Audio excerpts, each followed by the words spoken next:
ठीक है ना। पढ़ना है भारत में जो आर्थिक योजनाएं हैं, क्या पढ़ना है, तो टॉपिक आ जाइए जल्दी कीजिए।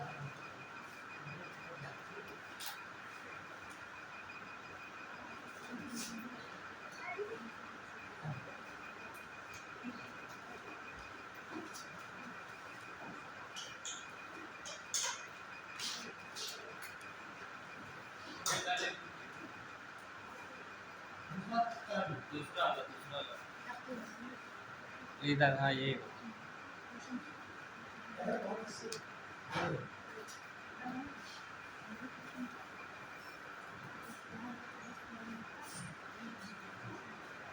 भारत में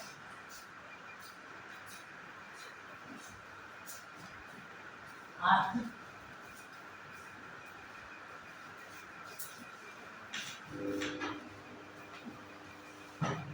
योजनाएं 7 लोगों को पढ़ना है।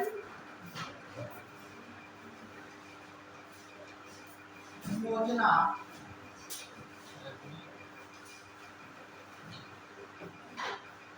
आयोग,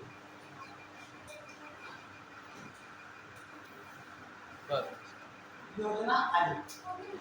पिछली क्लास में हम लोग नीति आयोग पढ़ रहे थे और उस नीति आयोग के पहले हम लोगों ने योजना आयोग को कंप्लीट किया था, इसलिए हम लोगों को इससे आगे पढ़ना है। ठीक है ना। हम लोगों को देखना है भारत में आर्थिक योजनाएं। ठीक है ना। तो सबसे पहले हम लोग भारत में, ठीक है, वॉइस आ रही है, वॉइस आ रही है ना। इतना तो बोलता ही हूँ कि वहाँ तक आवाज़ पहुँच जाएगी। ठीक है भैया, ठीक है ना। तो भारत में आर्थिक योजनाएं, हम लोग भारत में आर्थिक योजनाओं को पढ़ने से पहले कुछ चीजें जानना क्या है कि भारत में जो आर्थिक विकास हुआ है और उस आर्थिक विकास के दौरान जो योजनाएं संचालित की गई हैं, उन योजनाओं को किन परिस्थितियों में, कब और किस समय प्रारंभ किया गया है, इसे हम लोग कुछ कॉन्सेप्ट के माध्यम से समझते हैं। ध्यान रखिएगा, अगर हम बात करें देश में आर्थिक विकास का, जैसे हमने पिछले क्लास में आपको बताया था कि अर्थव्यवस्था कहाँ से आई है, तो इस धरती पे जब मानव ने जन्म लिया था तब से हम लोग लेकर के आगे बढ़े थे और आधुनिक समय तक कि कैसे इकोनॉमी का डेवलपमेंट कैसे होता है। वैसे यहाँ पे देखेंगे योजनाओं की जब हम बात कर रहे हैं तो भारत में जो विकास हुआ है उस विकास के आधार पर इन योजनाओं को कब और कहाँ पे रखा गया, उसे एक बार अच्छे से समझ लेंगे तो आपको याद करने में हमेशा आसानी होगी। अगर हम बात करें पूरे भारत में आर्थिक विकास को, तो भारत में अगर आर्थिक विकास की बात करें, आर्थिक विकास की, तो इस आर्थिक विकास को क्या होगा,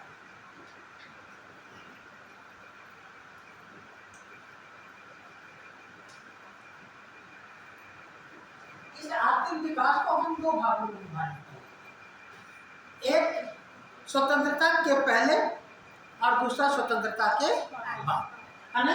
स्वतंत्रता के पहले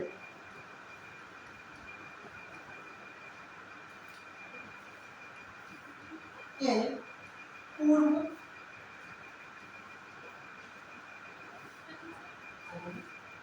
और दूसरा है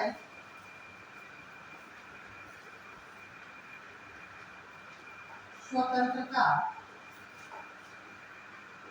के बाद, स्वतंत्रता के पूर्व और स्वतंत्रता के बाद। स्वतंत्रता के पूर्व अगर हम कुछ बातों को ध्यान में रखें कि हमारे देश की आर्थिक विकास की गति क्या थी, स्थिति क्या थी, तो थोड़ा सा ऐसे समझें कि स्वतंत्रता के पहले पूरे विश्व में अगर हम बात करें तो भारत प्राचीन काल में, मध्य काल में और इवन आधुनिक काल तक विश्व में सबसे संपन्न देशों में से प्रथम स्थान। आपको जानकर के अच्छा लगेगा कि 1700 ईस्वी के पूर्व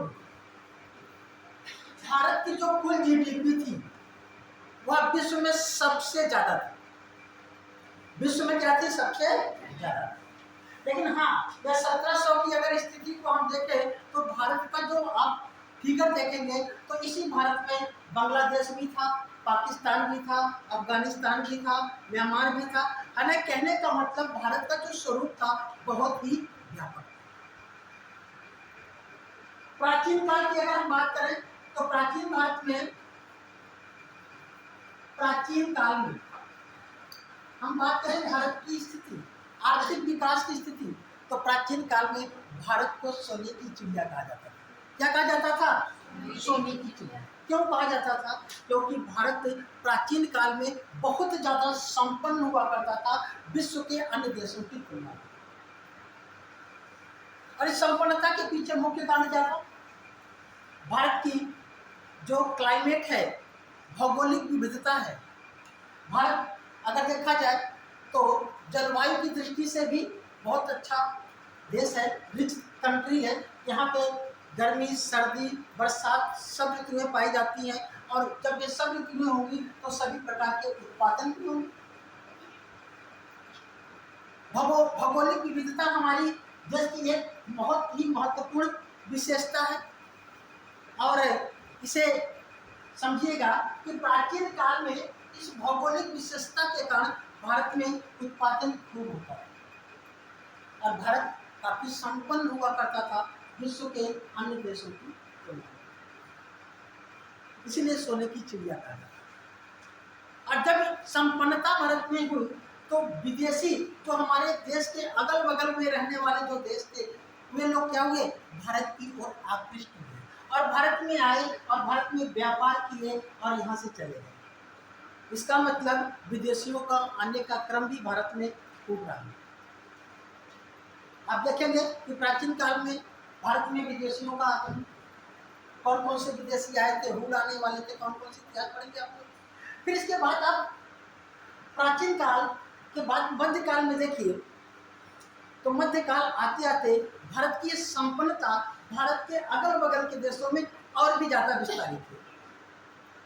और जब वे लोग जाने कि भारत एक ऐसा देश है जहाँ पे कपड़े होते हैं, जहाँ मसाला होता है, बहुत ज़्यादा संपन्न होते हैं, तो वे लोग भारत की तरफ आकृष्ट हुए और भारत में आए। किसके लिए? यहाँ की संपन्नता का लाभ लेने।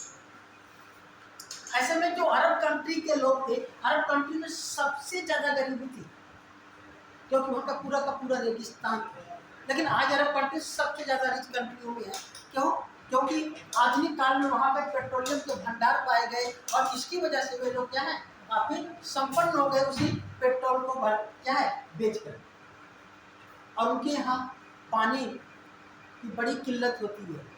पेट्रोल आसानी से उपलब्ध हो जाएगा, पानी बहुत मुश्किल से उपलब्ध होता है। तो जब अरब वाले भारत की तरफ नजर डाले तो यहाँ पे आए और यहाँ पे लूटपाट करके चले गए। भारत में आने वाला पहला मुस्लिम आक्रमणकारी कौन था? मोहम्मद बिन कासिम। आया, लूट करके चला गया और आने और लूट करके जाने का एक क्रम अरब देशों से होता गया और फिर उनको समझ में आया कि लूट करके जाने का क्या मतलब है। यहाँ के लोग तो सीधे साधे संपन्न लोग हैं, इन लोगों के ऊपर कोई भी ज़्यादा कुछ करना नहीं होगा। और वे यहाँ की कमजोरी का लाभ उठाते हुए क्या किए? यहाँ पे वे लोग अपने आप को स्थापित करेंगे। और ये आप देखेंगे मध्यकाल में भी भारत संपन्न रहा। प्राचीन काल में एक ही मध्यकाल में जो भारत की संपन्नता थी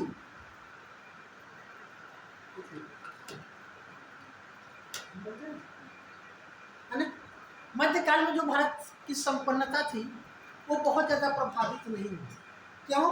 क्योंकि ये जो मुस्लिम आक्रमणकारी आए या जो भी यहाँ पे भारत में आकर के अपने आप को स्थापित किए तो यहीं से धन को लूटा और यहीं पे खर्च किया। यहीं पे ढेर सारे भवन बनाए, सड़क बनाए, और इसलिए भारत की संपन्नता मध्यकाल में भी बनी रही। लेकिन जब भारत में यूरोपियों का आगमन हुआ और उन यूरोपियों में खास करके जब अंग्रेज भारत में अपने आप को स्थापित किए, तो अंग्रेजों की जो नीति रही वो शोषणकारी नीति होने के कारण सबसे ज़्यादा नुकसान भारत में अंग्रेजों के समय में। भारत जो प्राचीन काल में सोने की चिड़िया हुआ करता था, वो अंग्रेजों के समय में उनकी लूट और उनकी आर्थिक नीति के कारण, शोषणकारी नीति के कारण भारत मिट्टी की भी चिड़िया नहीं बचा। इसका मतलब अंग्रेजों ने खूब हमारे देश में दोहन किया, और इसी अंग्रेजों के इस दोहन के परिणाम स्वरूप भारत में जो लोग थे, वे लोग अंग्रेजों के शोषणकारी नीति से प्रभावित हुए और फिर अंग्रेजों को देश से निकालने के लिए फिर क्या किए, आंदोलन किए। और इसी आंदोलन में हमारे देश के बहुत से लोग शहीद हुए, बहुत से त्याग के बाद हमारा देश स्वतंत्र हुआ।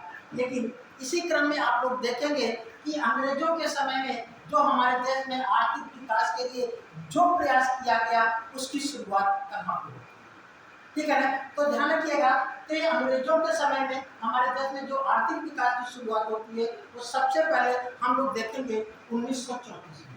ध्यान रखिएगा, 1934 में एक व्यक्ति थे जो भारत में योजनाओं के जनक कहे जाते हैं। क्या नाम है उनका? हाँ,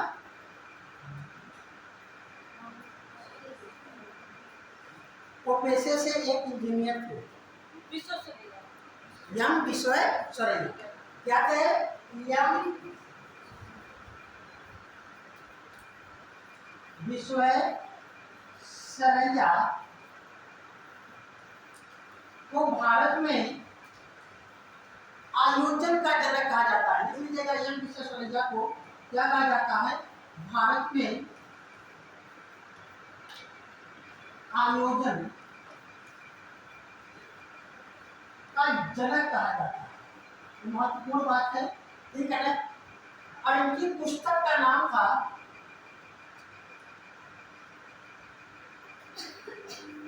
प्लैनेट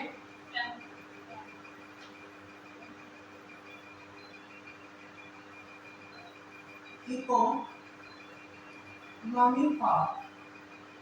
ऑफ इंडिया। इनकी पुस्तक थी। इस पुस्तक में इन्होंने भारत के आर्थिक विकास के लिए पहली बार सुझाव दिया कि भारत में आर्थिक विकास करना है तो क्या करना पड़ेगा, भारत में जो है योजनाओं का निर्माण करना पड़ेगा।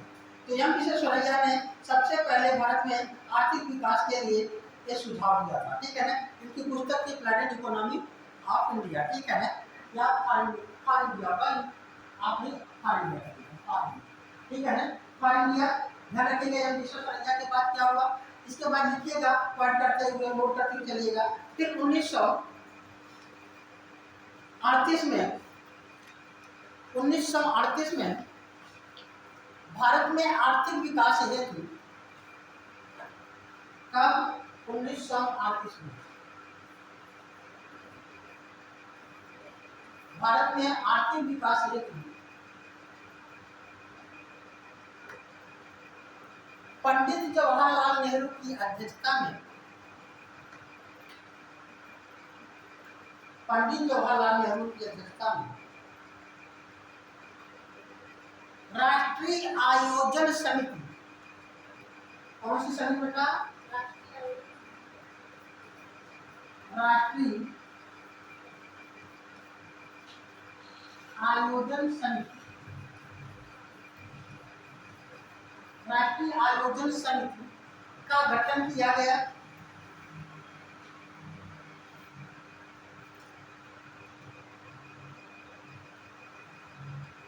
राष्ट्रीय आयोजन समिति का गठन किया गया। और ध्यान रखिएगा, यह जो समिति थी कब बनी थी? 1938 में एक भारतीय राष्ट्रीय कांग्रेस का अधिवेशन हो रहा था, है ना। भारतीय राष्ट्रीय कांग्रेस का अधिवेशन 1938 में कहाँ पर हुआ था? हरिपुरा में। कहाँ पे हुआ था? हरिपुरा। आप लोग पढ़ेंगे इतिहास में। इसकी अध्यक्षता किसने की थी? सुभाष चंद्र बोस। सुभाष चंद्र बोस इसके अध्यक्ष थे। इसी ही अधिवेशन में भारतीय राष्ट्रीय कांग्रेस के पंडित जवाहरलाल नेहरू की अध्यक्षता में एक समिति बनाई गई थी कि भारत में विकास कैसे किया जाए उसके लिए। और ध्यान रखिएगा, इस समिति को कभी कभी कांग्रेस योजना समिति भी कहा जाता है। क्या कहा जाता है? कांग्रेस योजना समिति। कांग्रेस, क्योंकि कांग्रेस के अंतर्गत की गई थी योजना समिति। कांग्रेस योजना समिति या कभी कभी लोग कांग्रेस योजना के नाम से भी इसे बुलाते हैं।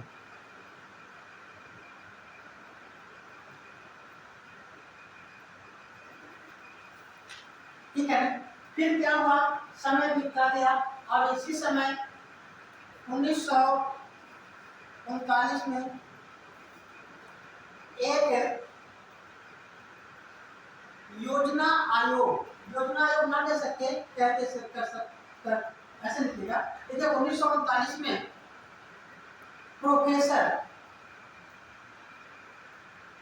प्रोफेसर रामास्वामी मुदलियार की अध्यक्षता में भारत में आर्थिक विकास हेतु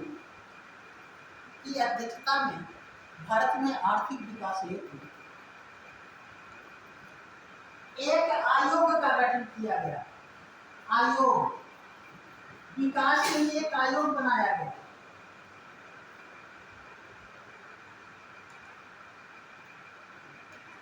ठीक है ना? इसको ध्यान रखिएगा। ये भी देश की स्वतंत्रता के पहले प्रयास किया गया है। फिर आप ये भी जानिएगा बॉम्बे प्लान। एक क्या है, बहुत ही क्वेश्चन यहाँ से पूछा जाता है। Bombay plan. Bombay plan question कई बार पूछा गया है कि बॉम्बे प्लान के अध्यक्ष कौन थे, बॉम्बे प्लान आया कब था। ठीक है ना? तो ध्यान रखिएगा, यह जो बॉम्बे प्लान है यह 1944 और 45 में अस्तित्व में आया था, या एक तरीके से अस्तित्व में आया।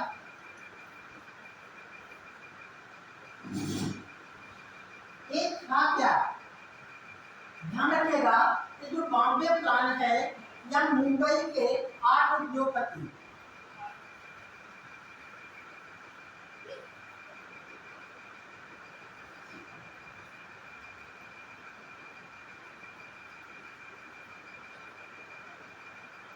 मुंबई के 8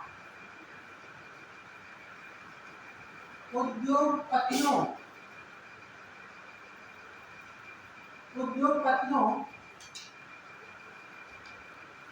के द्वारा देश के विकास के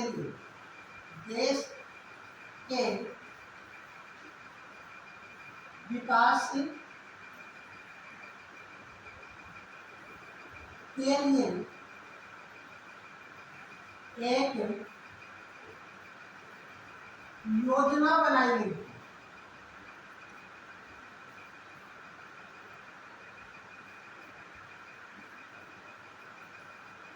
ठीक है? क्या योजना में क्या रखा गया था? इनसे जो है, इसमें कहा गया कि भारत में आधारभूत जो संरचना है इसके विकास को जोड़ दिया गया। तो भारत में आधारभूत संरचना के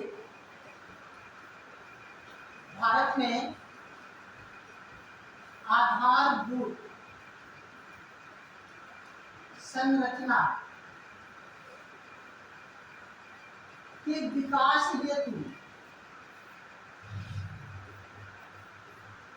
अगले 15 वर्षों में, कितने बेटा? अगले 15 वर्षों में 10,000 करोड़ रुपए, 10,000 करोड़ रुपए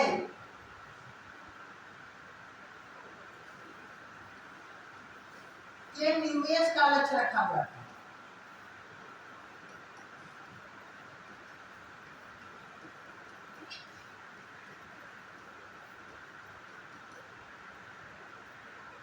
ठीक है ना? कितने का? 10,000 का। ठीक है ना? अच्छा, इसके जो अध्यक्ष थे, इस जो बॉम्बे प्लांट के जो अध्यक्ष थे, जे.आर.डी. टाटा। जे.आर.डी. टाटा इसके क्या थे? अध्यक्ष थे। इसके बॉम्बे प्लांट के। इसके अध्यक्ष कौन थे? जे.आर.डी. टाटा। इसके उपाध्यक्ष कौन थे? डी.डी. बिड़ला।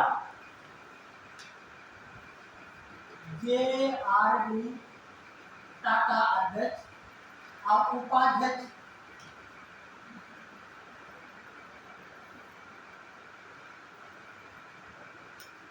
थे डी.डी.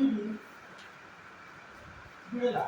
डी.डी. बिड़ला साहब इसके उपाध्यक्ष थे। और ध्यान रखिएगा, इसीलिए इस बॉम्बे प्लांट को टाटा बिड़ला प्लांट के नाम से भी जाना जाता है। लिख लीजिएगा, बॉम्बे प्लांट को टाटा बिड़ला प्लांट के नाम से भी जाना जाता है।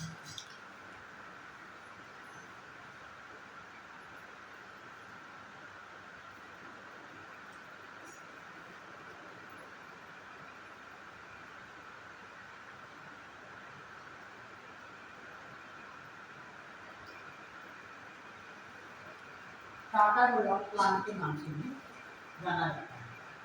ठीक है ना?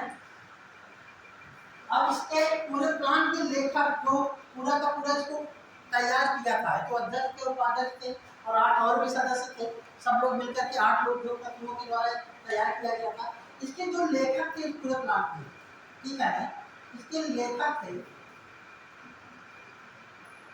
आर्देशियर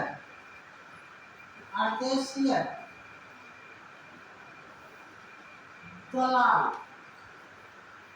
आर्देशियर दलाल इस पूरे बॉम्बे प्लान या टाटा बिड़ला प्लान के क्या थे? ये लेखक थे।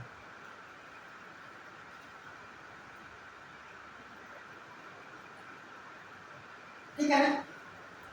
अच्छा, अगर देखा जाए देश की स्वतंत्रता के पहले देश के विकास के लिए ये जो योजना बनाई गई थी, ये जो प्लान था, ये बहुत ही काफी महत्वपूर्ण था। अच्छा, इसमें क्या लक्ष्य रखा गया था? इसमें जो बहुत ही महत्वपूर्ण जो लक्ष्य रखा गया था वो था भारत की जो प्रति व्यक्ति आय उस समय थी उसको दोगुना करना। ध्यान रखिएगा, अक्सर आप लोगों ने देखते हैं जब सरकार कोई नहीं बनती है तो देश की आय को दोगुना करने की बात करती है, हम किसानों की आय को दोगुना करने की बात करते हैं। तो उस समय भी ध्यान रखिएगा कि जो देश की जो प्रति व्यक्ति आय थी उस समय 65 रुपया थी और उस 65 रुपये से दोगुना करके 130 रुपये करने का लक्ष्य था अगले 15 वर्षों में। ठीक है ना? लिख लीजिएगा, इस के तहत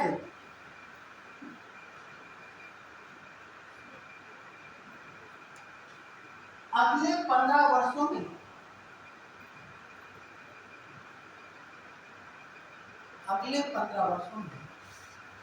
देश की प्रति व्यक्ति आय को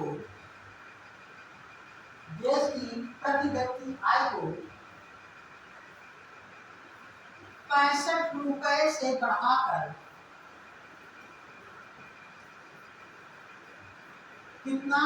130 रुपए करने का लक्ष्य निर्धारित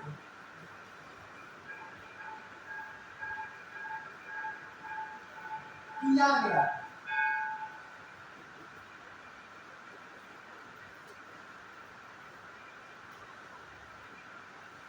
ठीक है, और क्या किया गया? ध्यान रखिएगा, बॉम्बे प्लान को समझ गए होंगे आप लोग। ठीक है ना? साथ में इसी दौरान 1944 में महात्मा गांधी के एक शिष्य थे जिनका नाम था श्रीमन नारायण। ये भी कई बार पूछा गया है, श्रीमन नारायण।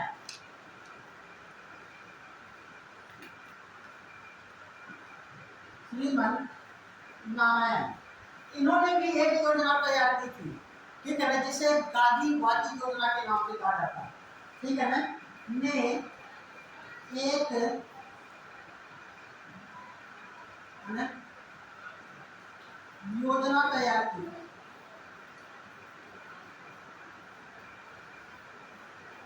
जिसे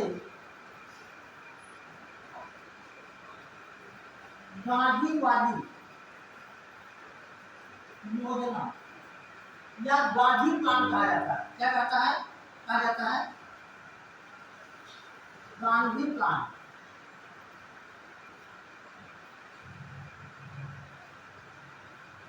के नाम से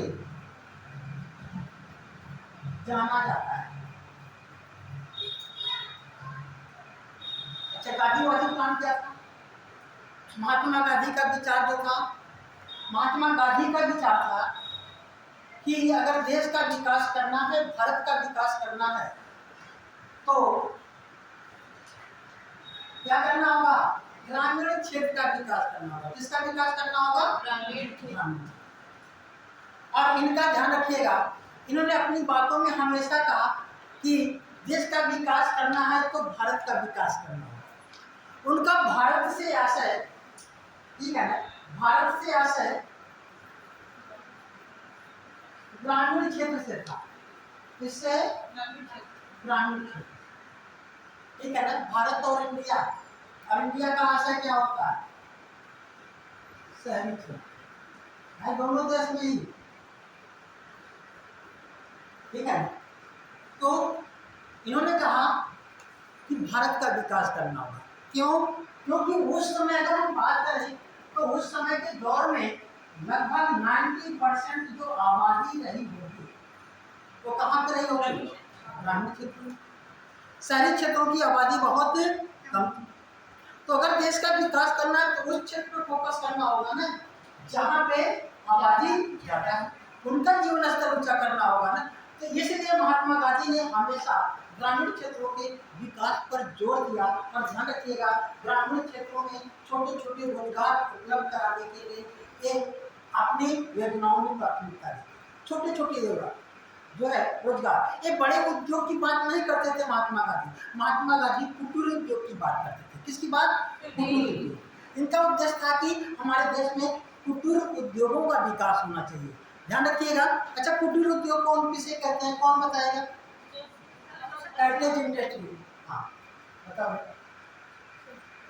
हाँ सर, कुटीर उद्योग वो होते हैं जो ग्रामीण क्षेत्रों में होते हैं, जैसे मुर्गी पालन, मछली पालन, ये सब। और कोई? हाँ हाँ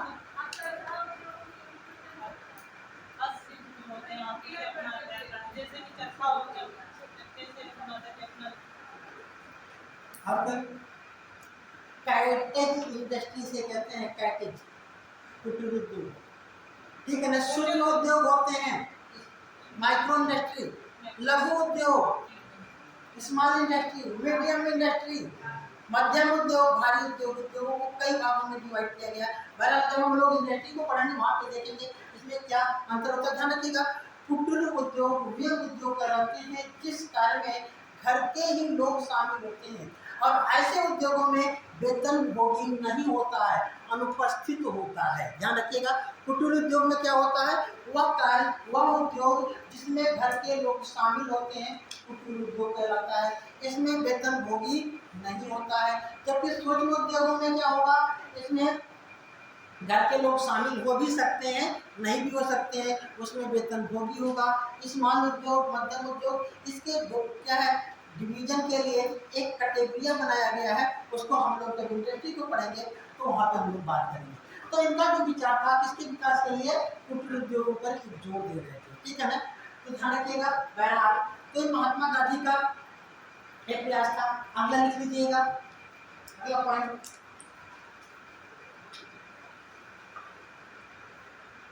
1944 में ब्रिटिश सरकार के द्वारा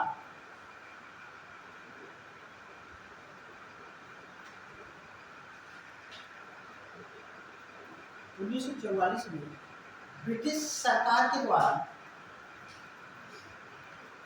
भारत के आर्थिक विकास हेतु एक योजना बोर्ड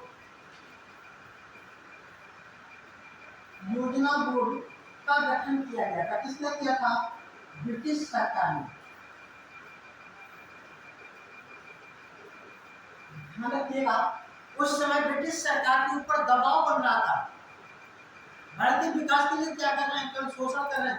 भारत के जो स्वतंत्रता सेनानी थे, भारत में जो बुद्धिजीवी वर्ग था, ये लोग अपनी बातों के माध्यम से यह सिद्ध करने में सक्षम हो पा रहे थे कि अंग्रेजों के द्वारा भारत में केवल क्या किया जा रहा है? शोषण किया जा रहा है। तो इनके ऊपर पूरा वैश्विक दबाव बन रहा था। इन लोगों ने भारत के विकास के लिए एक योजना बोर्ड का क्या किया? गठन किया। चलिए अगला पॉइंट नोट कर लीजिएगा। 1945 में एम.एन. राय ने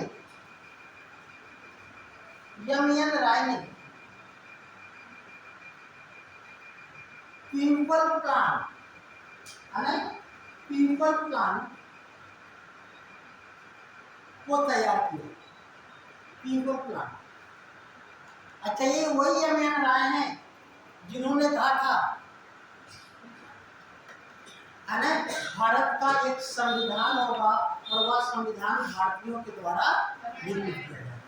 भारतीय संविधान की मांग तो महात्मा गांधी ने की थी, लेकिन भारतीयों के द्वारा निर्मित भारतीय संविधान की मांग करने वाले यही एम.एन. राय साहब थे। ठीक है ना? बहरहाल एक पॉइंट आप लोग याद रखिएगा। ठीक है ना? चलिए आगे देख लीजिएगा। फिर 1950 में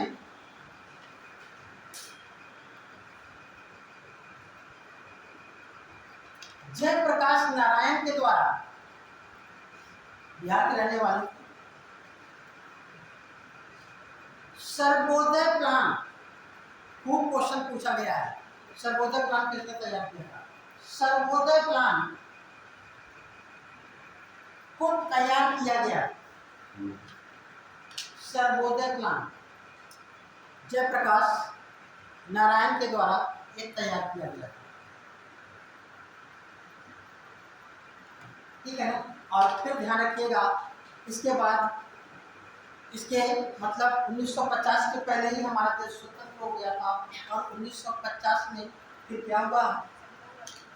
संविधान लागू हो गया और संविधान लागू होने के बाद हमारे देश में पहली बार देश के विकास हेतु एक संगठन बनाया गया जिसका संविधान में उल्लेख नहीं था। उसे गैर संवैधानिक संस्था के नाम से जाना जाता है, जिसके अध्यक्ष प्रधानमंत्री हुआ करते थे और वह संस्था थी योजना आयोग। क्या था? योजना आयोग। ठीक है ना? आज के टॉपिक में योजना आयोग के बारे में हम लोगों को बात करना था। बहरहाल हम लोग योजना आयोग के बारे में बात कर चुके थे। बहरहाल आपकी भी यहाँ पे थोड़ा सा बातें आ ही गई हैं। तो योजना आयोग की स्थापना किसने किया था? किसने था? किसी ने नहीं किया था। किस समिति की सिफारिश पर हुआ था? तो केसी नियोगी की समिति की सिफारिश पर। ठीक है, कब किया गया था? 15 मार्च 1950 को। ठीक है ना?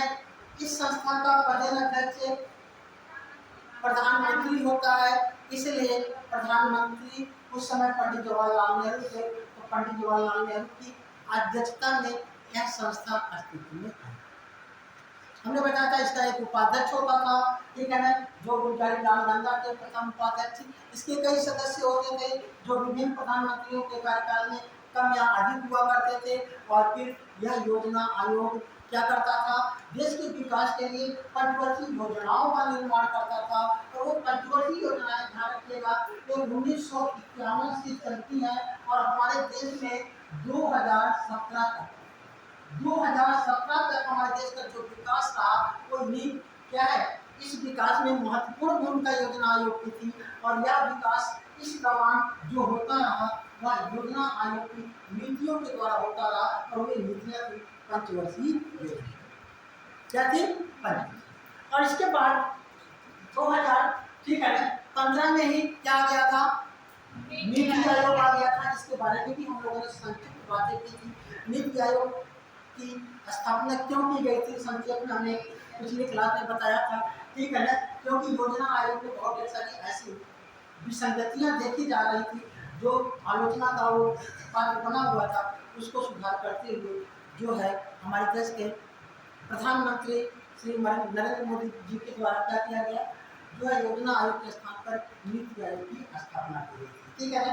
तो नीति आयोग की जो स्ट्रेटजी है, ठीक है ना, जो विकास का जो एजेंडा है वो 3 भागों में विभाजित करके करता है ना। एक तो राष्ट्रीय विकास एजेंडा होता है, राष्ट्रीय विकास विजन होता है और दीर्घकालीन विजन होता है। बहरहाल हम इसके बारे में बात करेंगे, लेकिन इस दौरान जो हमारे देश में आर्थिक विकास हुआ और इस आर्थिक विकास में जो योजनाएं चलाई गई वे काफी महत्वपूर्ण हैं। तो ठीक है ना, तो हम लोग इसके बारे में थोड़ा सा बात कर लें, क्योंकि योजनाओं को ही यहाँ पे उल्लेख किया गया है। तो कंट्रोवर्सी योजनाओं को थोड़ा सा हम लोग छोड़ते हुए यहाँ पे देख लेंगे इसके दौरान कौन कौन सी योजनाएं चलाई गई, कब से कब तक है। हम लोग देखेंगे 1991 से लेकर के 2000, ठीक रहेगा, देखा जाए, रेडी है, ठीक है ना। सब लोग अच्छे से याद करते हुए चलिएगा, पढ़ते हुए, एकदम बर्डन नहीं लेना है, ठीक है ना। एक बार पढ़ना है, 2 बार, दूसरी बार रिवीजन करना, याद हो जाएगा, ठीक है ना। फिर 2-3 महीने में क्या करेंगे, उसको रिवीजन करते रहेंगे, ठीक है। ऐसा नहीं कि आज याद हो गया तो पढ़ना ही नहीं, ठीक है ना। अच्छा, इसी योजना आयोग के साथ साथ एक और भी संस्था थी जिसे हम लोग कहते थे राष्ट्रीय विकास परिषद, यानी इसी जिसे हमें राष्ट्रीय विकास परिषद, जिसे हम NDC कहते हैं, नेशनल डेवलपमेंट काउंसिल। इसकी स्थापना कब की गई थी बेटा, ध्यान रखिएगा, ये की गई थी अगस्त 1952 में।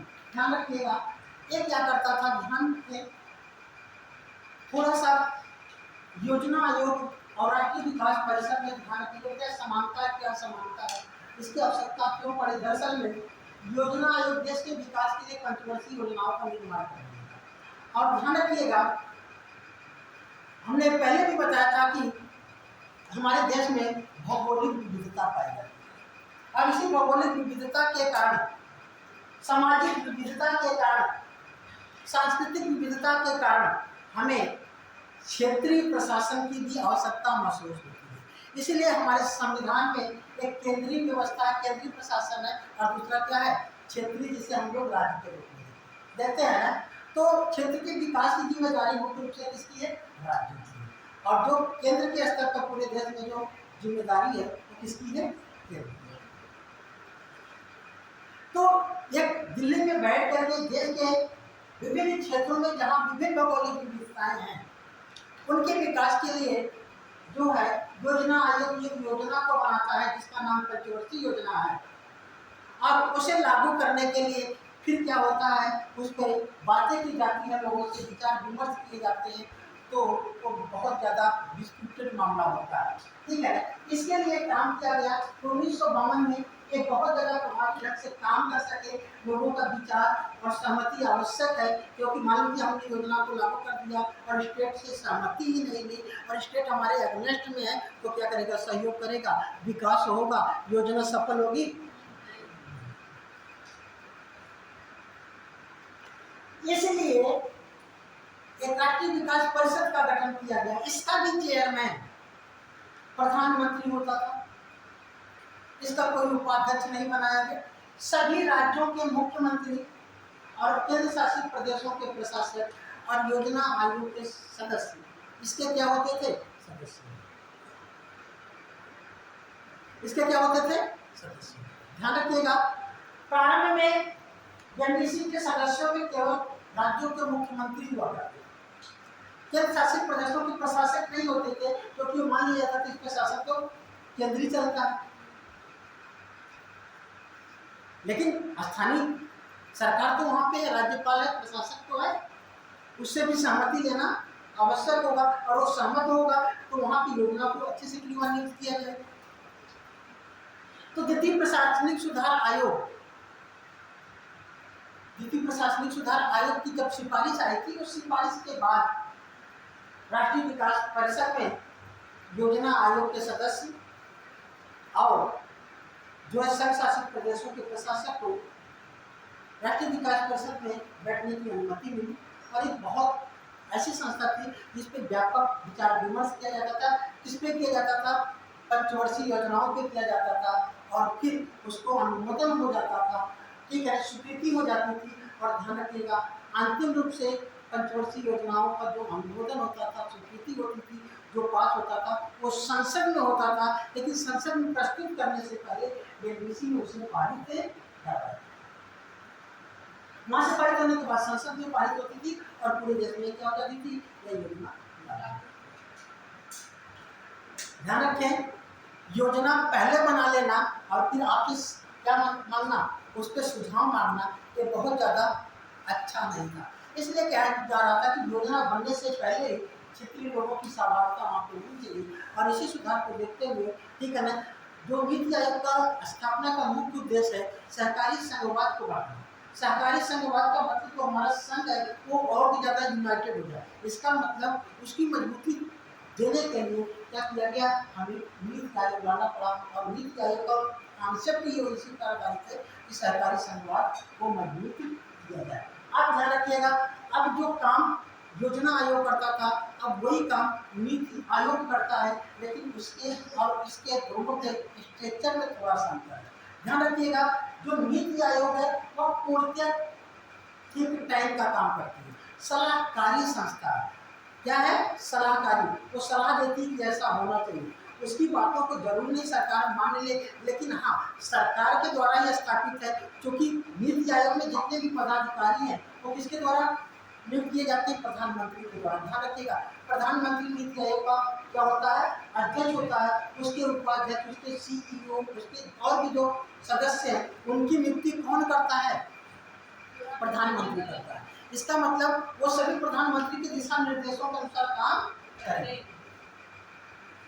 और उसमें राज्यों के जितने भी मुख्यमंत्री हैं, प्रशासक हैं, उनको पर्यवेक्षक मंडल के रूप में शामिल किया गया है। मतलब वो समय समय पर उसमें आ सकते हैं, जा सकते हैं, उनसे विचार विमर्श करके तब योजना को बनाते हैं। तो ध्यान रखिएगा, ये था नीति आयोग और योजना आयोग में थोड़ी सी बेसिक डिफरेंस था। हम लोग फिर कभी इसमें समझ मिलेगा तो व्यापक एक पॉइंट नोट करेंगे, ठीक है ना, तो निर्धारित किया जाएगा। अभी तो हम लोग ये देख लें कि जो योजनाओं के अंतर्गत काम किए गए हैं, संचालित किए गए हैं, उसको, ठीक है ना, कुछ चीज़ों को अच्छे से समझते हुए चलेंगे। सबसे पहले हम लोग देखेंगे जो योजनाएं चलाई गई हैं, आर्थिक योजनाएं जो चलाई गई हैं देश की स्वतंत्रता के बाद। देश की स्वतंत्रता के बाद हमारे देश में चलाई जाने वाली पहली योजना कौन सी?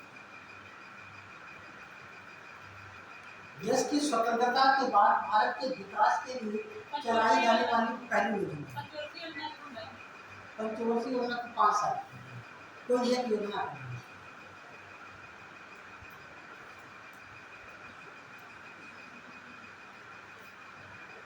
1952 में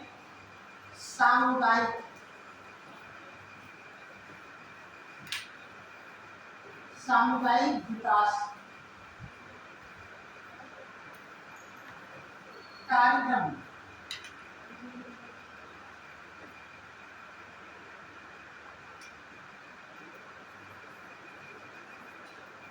क्या चलाया गया था? सामुदायिक विकास का। ध्यान रखिएगा, यद्यपि यह योजना 1 साल के बाद असफल हो गई, लेकिन यह इतिहास में अपना नाम दर्ज करा ली कि देश की स्वतंत्रता के बाद या संविधान लागू होने के बाद देश के विकास हेतु चलाई जाने वाली जो पहली योजना थी वह सामुदायिक विकास कार्यक्रम, कम्युनिटी डेवलपमेंट प्रोग्राम। इस कम्युनिटी डेवलपमेंट प्रोग्राम में था क्या? दरअसल में गांव के विकास के लिए एक एजेंडा तैयार किया गया था। वो था क्या कि गांव का विकास में क्या क्या करना होगा। एक केंद्रीय स्तर पर अधिकारी नियुक्त हो जाते थे जिले स्तर पर, और हर गांव में क्या क्या किया जाएगा। उन्होंने खाका तैयार कर दिया। गांव के लोगों को खुद नहीं मालूम कि क्या होने वाला है। गांव के लोगों की सहभागिता न होने के कारण, स्थानीय स्तर पर सहभागिता न होने के कारण यह बनाई गई जो योजना की सामुदायिक विकास कार्यक्रम ये शीघ्र ही असफल हो। और इसके स्थान पर ध्यान रखिएगा फिर ये लिखते चलिएगा। सामुदायिक विकास कार्यक्रम को चलाया गया 1952 में, ठीक है ना। किससे संबंधित थी? गांव के विकास के लिए। तो आप नोट करते चलिएगा, ठीक है ना। फिर इसके बाद दूसरी योजना चलाई गई 1953 में, राष्ट्रीय प्रसार सेवा, राष्ट्रीय प्रसार सेवा कार्यक्रम।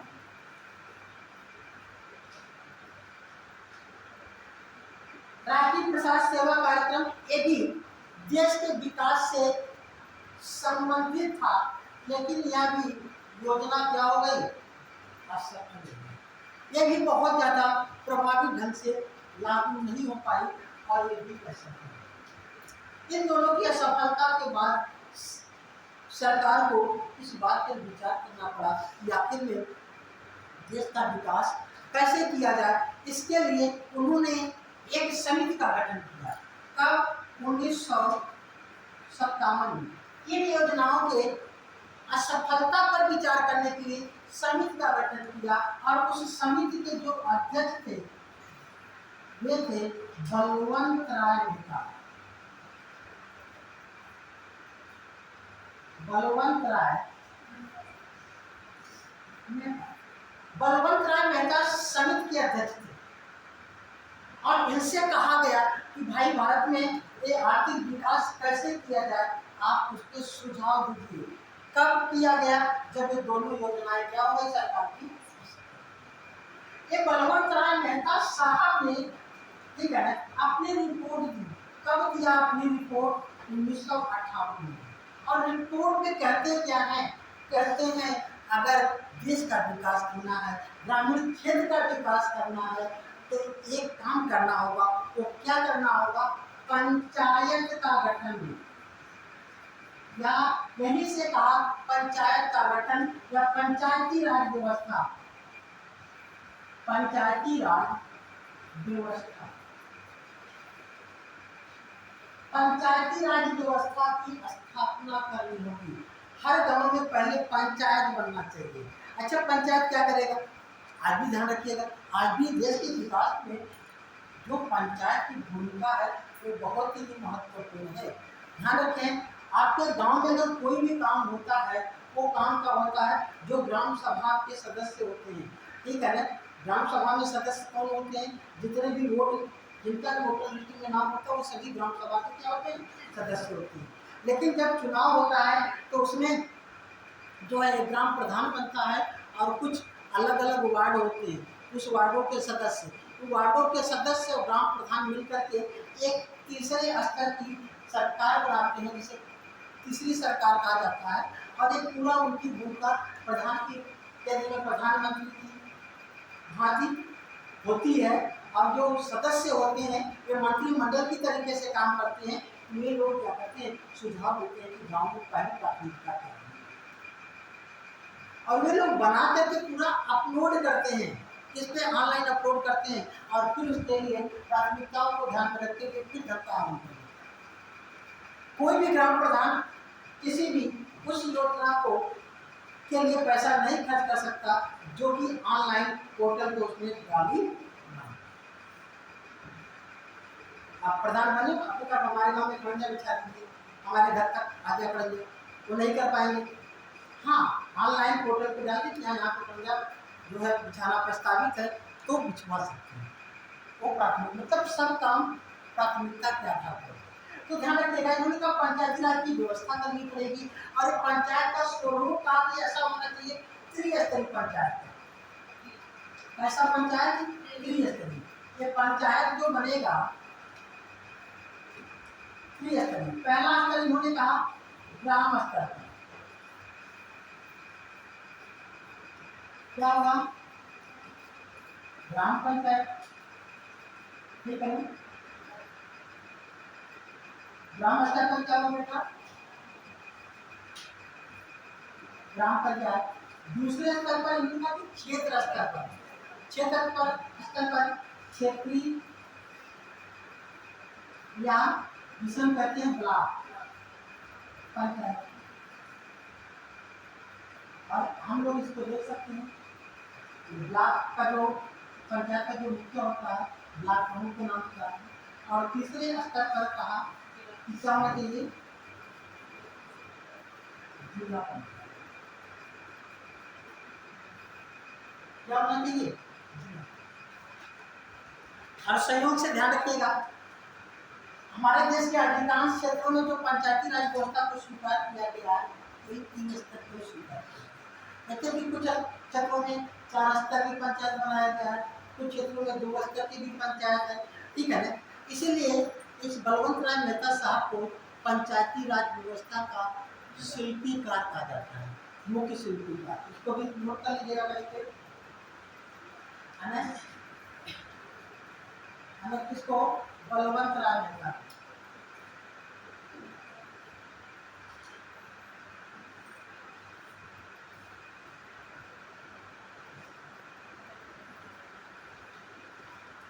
बलवंत राय मेहता को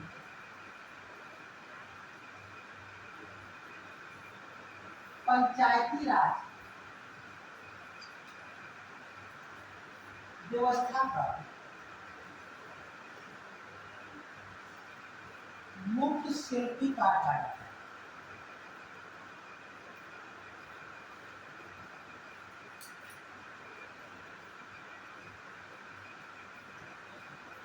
जब इन्होंने सुपारिश दी, और इसी के बाद ध्यान रखिएगा हमारे केंद्र की सरकार एक्टिव हुई, और उसने क्या किया, 1958 में हुआ, 1959 में संसद के द्वारा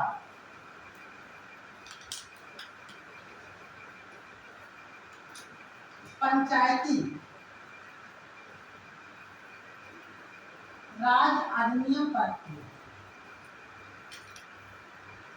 पंचायती राज अधिनियम 1964 में पारित किया गया संसद के द्वारा कि सभी गांवों में पंचायत का गठन किया जाना चाहिए, ठीक है ना। लेकिन आपको मालूम है कि जो पंचायत के गठन का प्रावधान है वह संविधान के अनुच्छेद 40 में है। अनुच्छेद 40 में पंचायत के गठन का प्रावधान है, ठीक है ना, जो संविधान के नीति के निर्देशक तत्वों में शामिल है। और नीति के निर्देशक तत्व में जो भी तथ्य शामिल है वो राज्यों की क्या है, राज्यों के लिए स्वैच्छिक है, बाध्यकारी नहीं। राज्य काम कर भी सकते हैं और काम नहीं। ध्यान रखिएगा, जब हमारे संविधान में सभा का गठन किया गया था तो 2 चीजें देश में बहुत ही तेजी से विकास को लेकर के चर्चाओं के दौरान जब बातें आई तो 2 तरीके के जो है अधिकार लोगों को देने की बात की। एक तो वे कि जनता के विकास हेतु उन्हें जो कुछ मूलभूत अधिकार हैं, आवश्यकताएं, इनसे वंचित नहीं किया जा सकता, वे सरकार को देने ही पड़ेंगे। उसे कहा गया मूल अधिकार, और उसे रखा गया भाग 3। और जनता के विकास के लिए जो और भी काम करने हैं राज्य को, वो रखा गया संविधान के भाग 4 में कहा गया, जिसके निर्देशक। तो पंचायत का गठन का जो प्रावधान भी था वो अनुच्छेद 40 में था, जो कि नीति निर्देशक तत्वों में आता है, इसलिए बाध्यकारी ये नहीं था। इसलिए कुछ राज्यों ने काम करना शुरू किया और कुछ राज्यों ने उदासीनता बरती। और ध्यान रखिएगा, आप इसी के दौरान 1959 में पहली बार 1959 में हमारे देश में ये जो है ये अधिनियम पारित होने के बाद, ठीक है, राजस्थान के कौन सा जिला था, राजस्थान के नागौर जिले में, ठीक है ना, नागौर, राजस्थान के नागौर जिले में क्या किया गया, पंचायती राज व्यवस्था की शुरुआत की गई, ठीक है ना। तो पंचायती राज व्यवस्था की शुरुआत करने वाला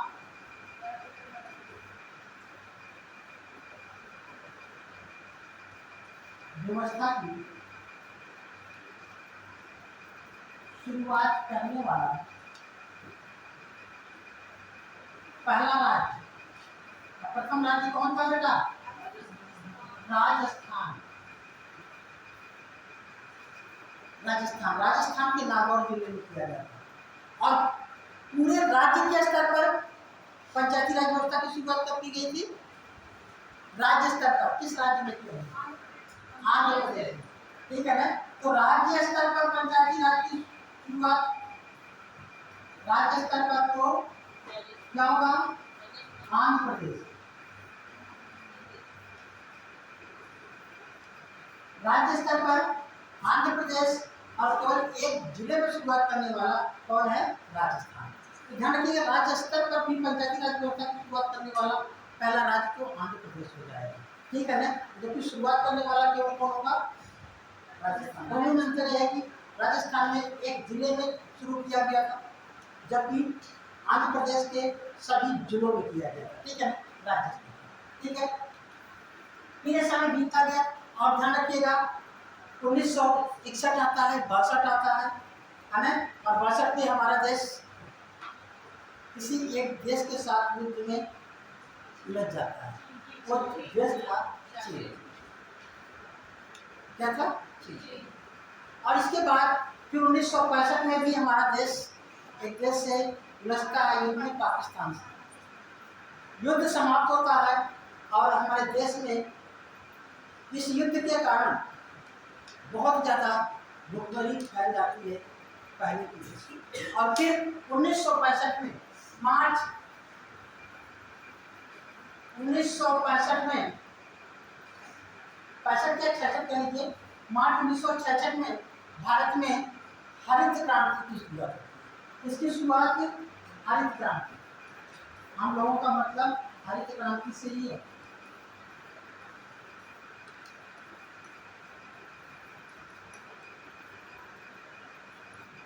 हरित क्रांति की शुरुआत। अच्छा, हरित क्रांति की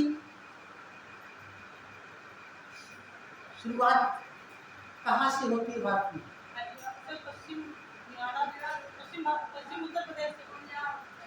पंजाब, हरियाणा और पश्चिम उत्तर प्रदेश। अच्छा, पूरे विश्व में हरित क्रांति की शुरुआत कहाँ पे हुई?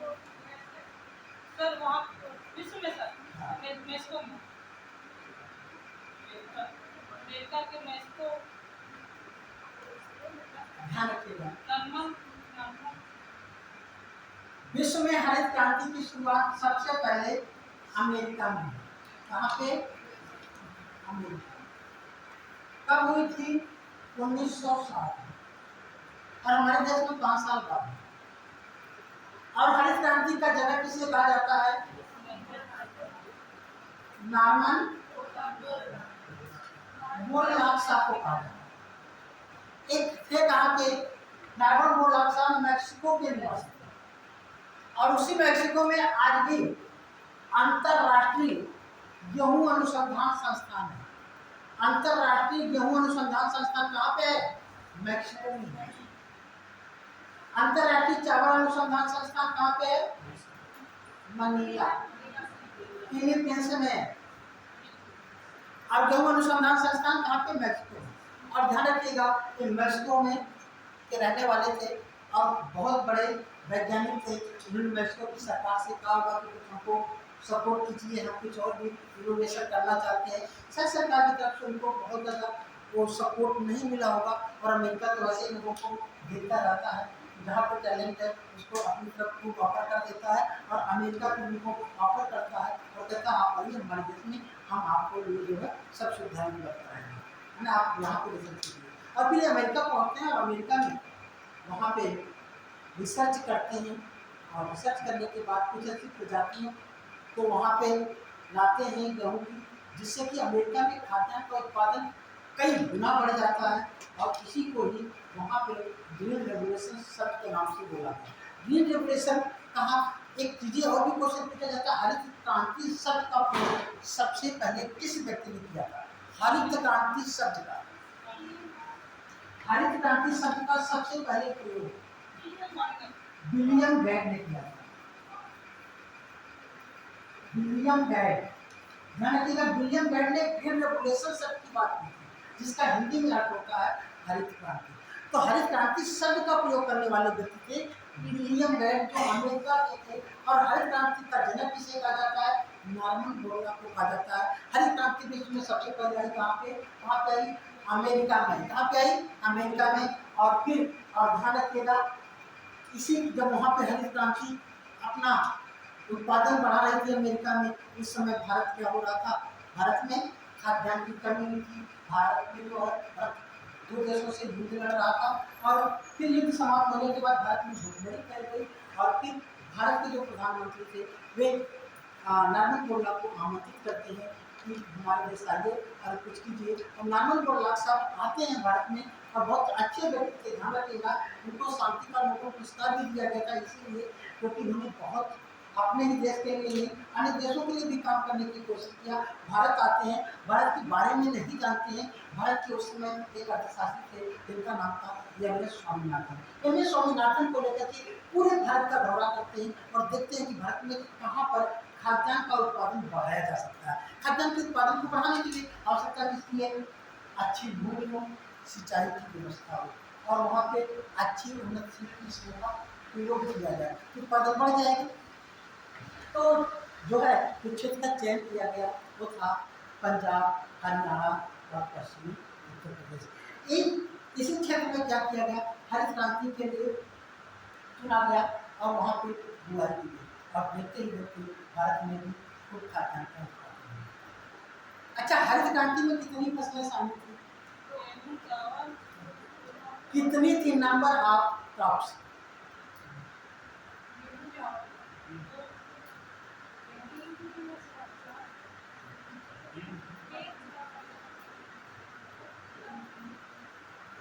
कितनी फसलें थी? हम पुराने लोगों का चेहरा पहचानते हैं, अगर वो आंसर नहीं देते हैं तो दुख होता है। 5 फसलें शामिल थी। कितनी? हरित क्रांति में 5 फसलें शामिल थी। वो कौन कौन सी फसल थी? धान, गेहूं, मक्का, ज्वार और बाजरा। क्वेश्चन आता है कौन सी फसल हरित क्रांति में शामिल नहीं थी? उसमें दे देगा सरसों, दे देगा गन्ना, दे देगा। तो सरसों गन्ना ऑप्शन में अक्सर डाल करके पूछा है तो आप याद रखिए कौन सी शामिल थी। धान, गेहूं, मक्का, ज्वार और बाजरा, ये 5 फसलें शामिल थी और छठी फसल जो है हरित क्रांति में शामिल नहीं थी। सबसे सफल फसल कौन सी थी? सबसे सफल फसल गेहूं थी। सबसे सफल फसल गेहूं थी। अच्छा, भारत की मुख्य खाद्यान्न फसल कौन सी है? भारत की मुख्य खाद्यान्न फसल, भारतवासी बताइए आपकी मुख्य खाद्यान्न फसल कौन सी है? हाँ? चावल है। क्या है? चावल। ठीक है ना? चावल, गेहूं नहीं, ध्यान दिमाग से निकाल दीजिए। ठीक है ना? तो मुख्य खाद्यान्न फसल कौन सी है? चावल। बहरहाल हरित क्रांति आई, हम लोग हरित क्रांति के बारे में विशेष टॉपिक पढ़ेंगे। हरित क्रांति को लेकर के हम लोग और भी उसका विस्तृत करेंगे। ठीक है? बहरहाल फिर इसके बाद आगे देखिए, फिर जो है 1969 1969 में, ठीक है, एक भारत में और ऑपरेशन चलाया जाता है जिसका नाम था ऑपरेशन फ्लड। ऑपरेशन 1966 में ही इससे संबंधित एक काम किए जाने लगे थे। ये ऑपरेशन फ्लड क्या है? ध्यान रखिएगा, इसी समय 1965-66 में भारत में दुग्ध उत्पादन के लिए गुजरात के आनंद जिले में, गुजरात के जिला है आनंद, वहाँ पे national dairy development board NDDB का गठन किया। NDDB national dairy development board Gujarat के आनंद जिले में है और यहीं से हमारे देश में दुग्ध उत्पादन को बहुत तेजी से प्रयास किया गया कि दूध का उत्पादन हमारे देश में बढ़े। और ध्यान रखिएगा, इसी ही NDDB का एक ब्रांड है जो आज मार्केट में आता है, जिसे कहते हैं अमूल। अमूल जो दूध है एक इसी का ही ब्रांड है। ठीक है ना? इसके बाद देश के अलग अलग हिस्सों में फिर ये प्रसारित होता है और हमारे देश में दूध का उत्पादन बढ़ने लगता है। और 1971 में ध्यान रखिएगा, 1971 में तब 1971 में, ठीक है ना, एक क्रांति का नाम दिया गया श्वेत क्रांति। श्वेत क्रांति लाई गई। इस श्वेत क्रांति का संबंध किससे है? दूध के उत्पादन से, दुग्ध उत्पादन से इस श्वेत क्रांति का, ठीक है ना, व्हाइट रेगुलेशन का जो रिलेशन है वो किससे है? दूध उत्पादन से। हरित क्रांति का जनक नॉर्मन बोरलॉग को कहा जाता है, वैसे ही श्वेत क्रांति का जनक डॉक्टर वर्गीस कुरियन को माना, डॉक्टर वर्गीस कुरियन। और ध्यान रखिएगा, एक कार्यक्रम इतना भारत में प्रभावित हुआ कि आज भारत दुग्ध उत्पादन में विश्व में पहले स्थान, किस स्थान पे है? भारत में सबसे ज्यादा दूध का उत्पादन कौन सा राज्य करता है?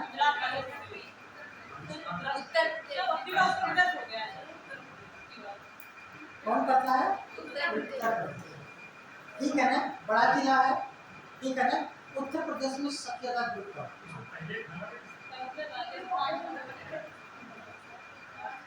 अच्छा कुछ होगा ऐसा कुछ नहीं, ठीक है। यूपी पहले से भी था, पहले भी था, ठीक है ना। यूपी ध्यान रखिएगा, उत्तर प्रदेश में सबसे ज्यादा दूध का उत्पादन है और दूध की उत्पादकता सबसे ज्यादा किस राज्य की है? उत्पादन अलग है, उत्पादकता अलग है। प्रोडक्शन प्रोडक्टिविटी में क्या होता है? अंतर होता है। दूध की उत्पादकता में प्रथम स्थान पे पंजाब है, फिर हरियाणा है, और उत्पादन में उत्तर प्रदेश। उत्पादकता में कौन? पंजाब और हरियाणा, इन लोगों का नाम आता है। लेकिन इसमें अंतर क्या होता है? प्रोडक्शन का मतलब टोटल प्रोडक्शन क्वांटिटी, और जबकि जो है उत्पादकता प्रोडक्टिविटी हम लोग देखते हैं कि पर मवेशी मतलब एक जानवर, एक जो दूध देने वाला पशु है वो औसतन रूप से कहाँ पे ज़्यादा देता है? तो औसतन रूप पे देखेंगे तो ज़्यादा दूध देने वाली जो गाय या भैंस है वो कहाँ पे है? वो पंजाब और हरियाणा में है। हमारे उत्तर प्रदेश में औसतन रूप से वो कम दूध देती हैं, फिर भी बड़ा राज्य होने के कारण, बड़ी आबादी होने के कारण, पशुओं की भी आबादी ठीक ठाक है, इसलिए उनका टोटल प्रोडक्शन देखा जाता है तो बढ़ जाता है। प्रोडक्शन और प्रोडक्टिविटी में अंतर को समझिएगा, ठीक है ना। अच्छा, भारत में सबसे ज्यादा दूध का उत्पादन किस पशु से होता है? भैंस से होता है या गाय से? हाँ, किससे होता है? भैंस से होता है। पहले गाय से होता था, अब किससे होता है? भैंस से। 51% भैंस से उत्पादन होता है और 56 के लगभग किससे होता है? आपका 46 के लगभग किससे होता है? आपका गाय से होता है, बाकी बकरी, भेड़ और सबसे होता है, ठीक है ना। चलिए, तो ऐसे ही ढेर सारी यही पे क्रांतियाँ लाई गई थी, ठीक है ना। और इसी के दौरान श्वेत क्रांति आई थी, नीली क्रांति, पीली क्रांति, भूरी क्रांति, वो सब आप लोग हमेशा पढ़ते होंगे, याद होता रहा होगा, तो किससे संबंधित याद करते रहिए, ठीक है ना। बहरहाल फिर इसी के दौरान ध्यान रखें कि हमारे देश में 1971 में एक हमारे देश की जनगणना हुई। इस जनगणना में हमारे देश की जनसंख्या बहुत तेजी से बढ़ी, ठीक है ना।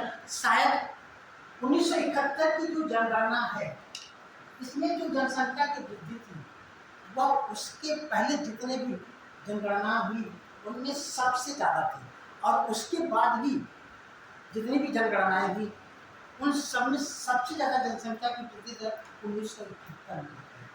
अगर कहा जाए कि सबसे ज़्यादा जनसंख्या की वृद्धि दर किस दशक में हुई, तो कब किस दशक में हुई? 1970 के दशक में। कब से? 1970 के दशक में। और इस समय हमारे देश के प्रधानमंत्री श्रीमती इंदिरा गांधी हैं, और उन्होंने देखा कि इतनी तेजी से जनसंख्या बढ़ रही है, और ध्यान की बहुत बड़ी चिंता का विषय था। 24.8% आबादी पिछले 10 साल में बढ़ गई थी। 10 साल में 24.8 का मतलब लगभग एक चौथाई, 25% के लगभग आबादी बढ़ जाना। 25% का मतलब समझ रहे हैं पूरे देश में 1/4 देश पैदा हो गया, इतनी तेजी से जनसंख्या। और हमारे देश में हालांकि अब जनसंख्या की वृद्धि में गिरावट है, लेकिन फिर भी भारत एक ऐसा देश है कि हर 10 साल में एक पाकिस्तान को पैदा करता है, ठीक है ना, इतनी आबादी बढ़ जाती है, ठीक है। बहरहाल इस मामले में तो भारत वाले आगे हैं और आज पूरे विश्व में डंका बजा रहे हैं कि हमारा नाम क्या है, पहले स्थान पर जनसंख्या। क्यों? विकास में बहुत बाधक होती है। ध्यान रखिएगा, 1953 के पहले हमारे देश की जो जीडीपी थी और आर्थिक वृद्धि थी वो चाइना से ज़्यादा थी। हम स्वतंत्र हुए 1947 में, चाइना स्वतंत्र हुआ है 1949 में। 1953 में हम पहली बार चाइना से विकास में पीछे हुए और पिछड़ते चले गए, और आज चाइना हमसे कई गुना है कि नहीं? ठीक है ना? अगर हम आगे थे तो हमको आगे रहना चाहिए। कहीं न कहीं पे एक क्या रीजन है, वो तो हम लोग कभी डिस्कस करेंगे। तो यहाँ पे हम लोग देखते हैं कि 1975 में, ठीक है, इसी पे रहिए, आगे बढ़ेंगे तो फिर ये चीज़ें ले जाती हैं। 1975 में हमारे देश में एक योजना चलाई गई थी, जिसे देश के सर्वांगीण विकास के लिए कुछ समय, तत्कालीन समय के देखा जाए तो विकास की सबसे बड़ी योजना कही जाती थी, उसे कहते थे 20 सूत्री कार्यक्रम। 20 सूत्री कार्यक्रम, जो 20 सूत्री कार्यक्रम था, ध्यान रखिएगा, एक कब चलाया गया था? 1975 में 20 सूत्री कार्यक्रम। इस 20 सूत्री कार्यक्रम का उद्देश्य था कि देश के विभिन्न क्षेत्रों को चिन्हित किया गया था और उसके विकास के लिए काम किया जा रहा था। और ध्यान रखिएगा, 1975 में ही देश के ग्रामीण क्षेत्रों के विकास के लिए एक बैंक की स्थापना की गई, जिसका नाम था क्षेत्रीय ग्रामीण बैंक। क्या नाम था? क्षेत्रीय ग्रामीण bank, RRB, regional rural bank, ठीक है ना, 1975 में श्रीमती इंदिरा गांधी के समय में। इसी समय अगर देखते हैं तो थोड़ा सा और देखते हैं, 1977-78 में एक योजना चलाई गई थी, काम के बदले अनाज कार्यक्रम। कौन सा था? काम के बदले अनाज कार्यक्रम। अब 1977-78 में चलाया गया था, और फिर 1977 में सरकार बदल गई थी और जनता पार्टी की सरकार बनी थी। और यह वही समय है जब हमारे देश में पहली बार गैर कांग्रेसी प्रधानमंत्री का गठन होता है। भारत के पहले गैर कांग्रेसी प्रधानमंत्री कौन थे? मोरारजी देसाई। ध्यान रखिएगा, मोरारजी देसाई देश के पहले गैर कांग्रेसी प्रधानमंत्री थे, जनता पार्टी की सरकार के द्वारा बनाए गए थे। कुछ दिन प्रधानमंत्री थे, इसके बाद चौधरी चरण सिंह प्रधानमंत्री हुए, जिन्हें भी भारत रत्न दिया गया, ठीक है ना। और फिर ध्यान रखिएगा, इसी जनता पार्टी की सरकार में 2 योजनाएं चलाई गई थी। एक तो था, नाम था ट्राइसेम।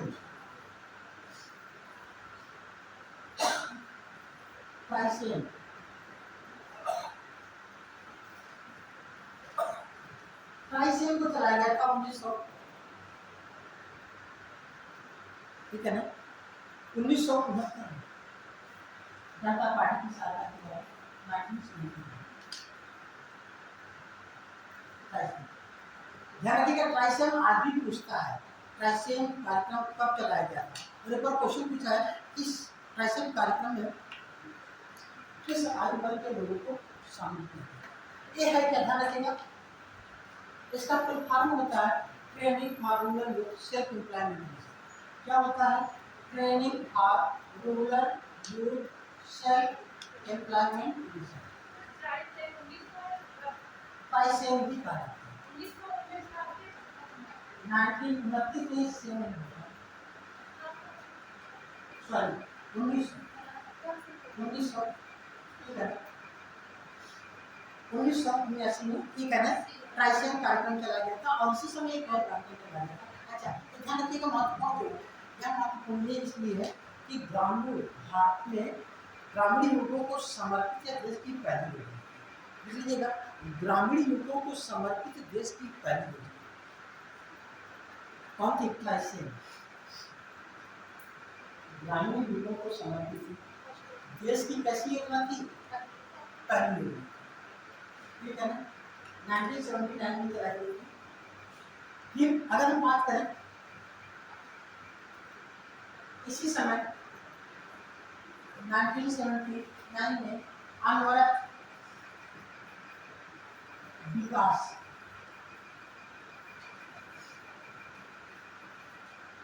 कार्यक्रम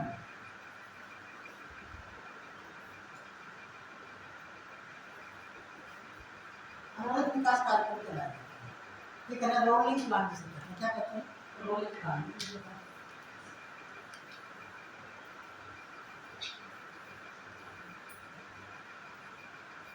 रोलिंग प्लान को चलाया ठीक है फिर ध्यान रखिएगा कि सरकार बदलती है और 1980 में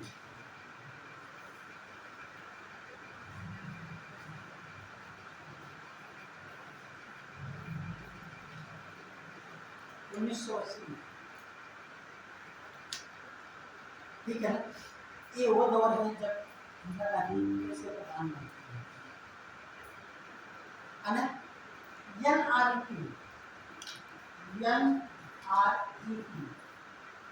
NREP national rural employment programme और 1982 में आईआरईपी इंटीग्रेटेड रूरल एम्प्लॉयमेंट प्रोग्राम ठीक है एनआरईपी और आईआरईपी योजनाओं को संचालित किया जाता है और एक तत्कालीन समय में उस समय तक जो है चलाई जाने वाली बड़ी योजनाएं थी ठीक है फिर ध्यान रखिएगा 1989 भी आता है और जिसमें एक योजना चलाई जाती है उस समय हमारे देश के प्रधानमंत्री राजीव गांधी थे जवाहर रोजगार क्या था जवाहर रोजगार योजना कब चला जाता है 1989 में और उसी समय एक और भी योजना चलाई जाती है कोई बता सकता है आज संगठित क्षेत्रों के लिए ठीक है ना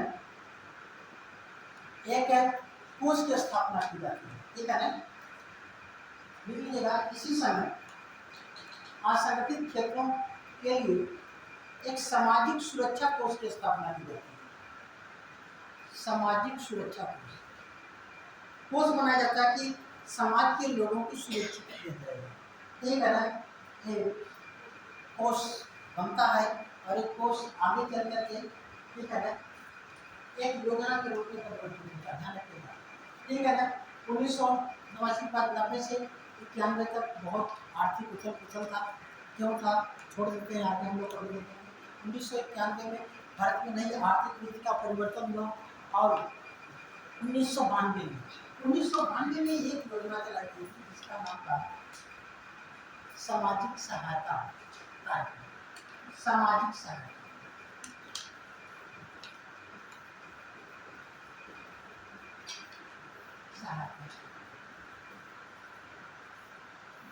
दरअसल में जो सामाजिक सहायता कार्यक्रम था वास्तव में जब हम बात करें सामाजिक सहायता कार्यक्रम ये वास्तव में अपना कोई एक कार्यक्रम नहीं था बल्कि एक कॉन्सेप्ट था पहली बार उच्चतम न्यायालय ने कहा कि सरकार को केंद्रीय सरकार को आदेश दिया कि आप समाज के उन वर्गों के लिए जिनको वास्तव में सहायता की जरूरत है आप कुछ योजनाओं को लेकर जैसे आज भी कई बार ऐसा हो चुका है कि सुप्रीम कोर्ट के द्वारा कहा गया है कि हमारे देश में कुछ ऐसे क्षेत्र हैं जहाँ पे यूसीसी लाने की जरूरत है। यूसीसी विवाद होना हमारा, यूसीसी क्या है ना, तो ध्यान रखिएगा कि ऐसे ही जैसे यूसीसी की बारे बात कर रहे थे, वैसे ही कहा कि एक सामाजिक सहायता कार्यक्रम है, और सामाजिक सहायता कार्यक्रम के तहत ध्यान रखिएगा हमारे समाज में ऐसे जो है विकलांग जो लोग थे, विकलांग लोग जिनका कोई नहीं था, तो विकलांगों के लिए एक योजना चलाई गई, विकलांग पेंशन योजना। वृद्धों के लिए योजना चलाई गई, वृद्धा पेंशन योजना। विधवाओं के लिए योजना चलाई गई, विधवा पेंशन योजना। मतलब वे लोग जो समाज के हाशिए पर हैं, ठीक है ना, जिनकी दैनिक स्थिति बहुत खराब है, उनको कहीं से कोई सहायता नहीं मिल पा रही है, तो उनके लिए सामाजिक सहायता जैसे कार्यक्रम लाया जाए, ठीक है ना।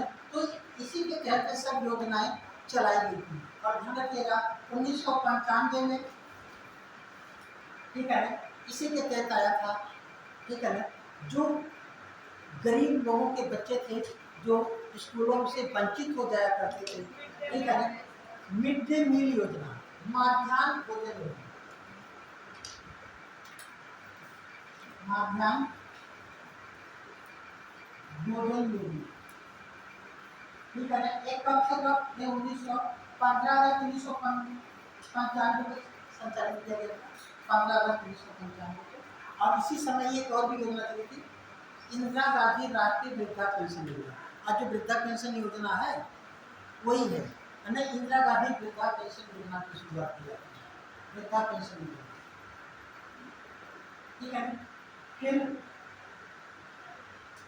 सरकार बदलती है 1997 में। 1997 में स्वर्ण जयंती ग्रामीण स्वरोजगार योजना की शुरुआत होती है। स्वर्ण जयंती ग्रामीण स्वरोजगार योजना, स्वर्ण जयंती ग्रामीण नहीं शहरी लिखिएगा, ग्रामीण वाला बात नहीं है। स्वर्ण जयंती शहरी, शहरी वाला पहले है, शहरी स्वरोजगार योजना।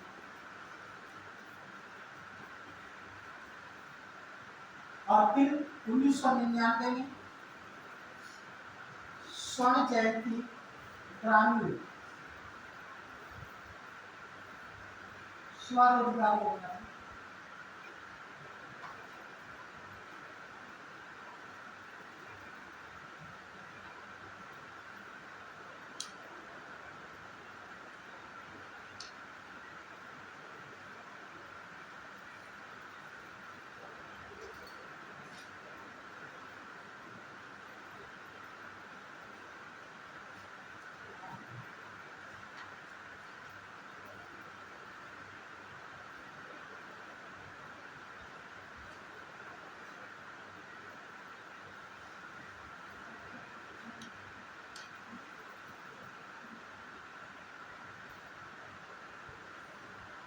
अपने आप उतर जाए,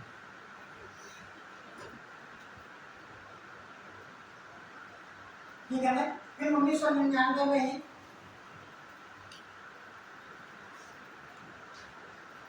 जवाहर समृद्धि योजना,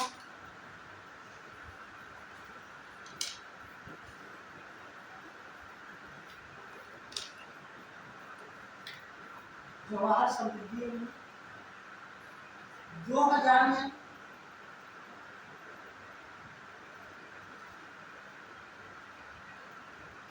द्वितीय कृषि नीति,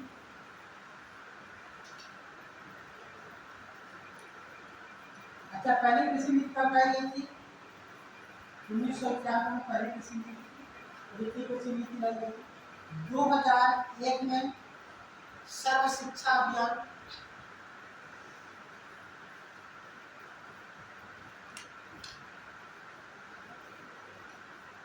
सर्व शिक्षा अभियान 2001 में ही एक लाया गया था योजना, संपूर्ण ग्रामीण रोजगार योजना, संपूर्ण ग्रामीण रोजगार योजना,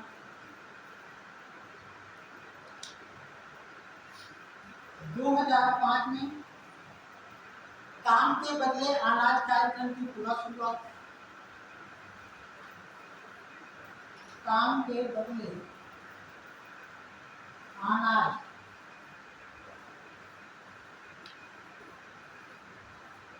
कार्यक्रम की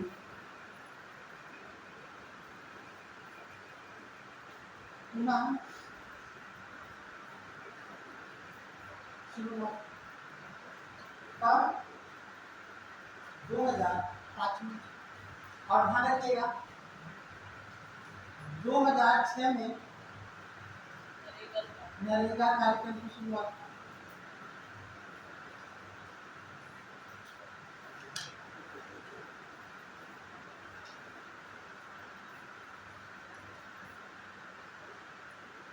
दो 2007 में आम आदमी बीमा योजना।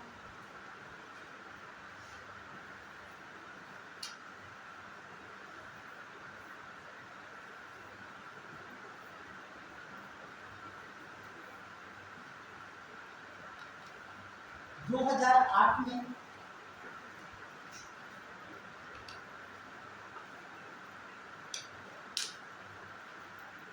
फिर बनाया गया था असंगठित क्षेत्रों के लिए सामाजिक सुरक्षा कोष। वहां पे था सामाजिक सुरक्षा कोष, असंगठित क्षेत्रों के लिए ज्यादा फोकस किया गया था सामाजिक सुरक्षा कोष।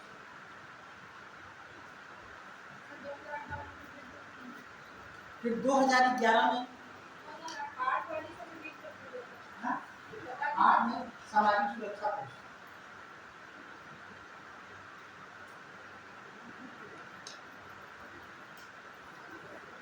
2011 में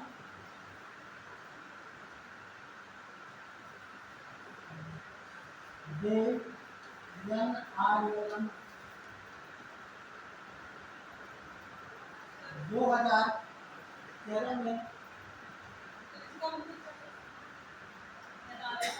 दीनदयाल अंत्योदय योजना, national rural livelihood mission. Deendayal Antyodaya योजना, नेशनल रूरल लाइवलीहुड मिशन। यहाँ पे है दीनदयाल अंत्योदय योजना, नेशनल अर्बन लाइवलीहुड मिशन। शहरी क्षेत्रों के लिए था और ग्रामीण क्षेत्रों के लिए।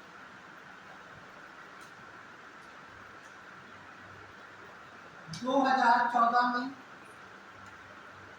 हमारे देश के वर्तमान में प्रधानमंत्री ये आ रहे थे, ठीक है ना। 2014 में, ठीक है ना, प्रधानमंत्री जनधन योजना। जनधन योजना, ठीक है, जनधन योजना।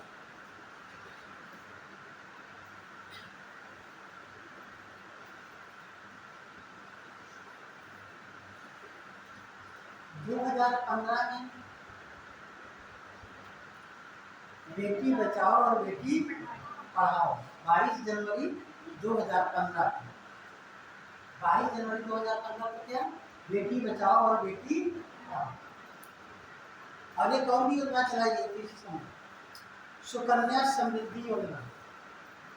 दोनों एक ही डेट में, ठीक है ना। 2015 में सुकन्या समृद्धि योजना और बेटी बचाओ बेटी पढ़ाओ। 2016 में उज्ज्वला योजना और 17 में पंचवर्षीय योजना। मार्च 2017 को पंचवर्षीय योजना क्या हो गई थी, समाप्त हो गई। तो पंचवर्षीय योजनाओं के दौरान जितने भी कार्यक्रम चलाए गए, 2016 में उज्ज्वला योजना 1 मई 2016।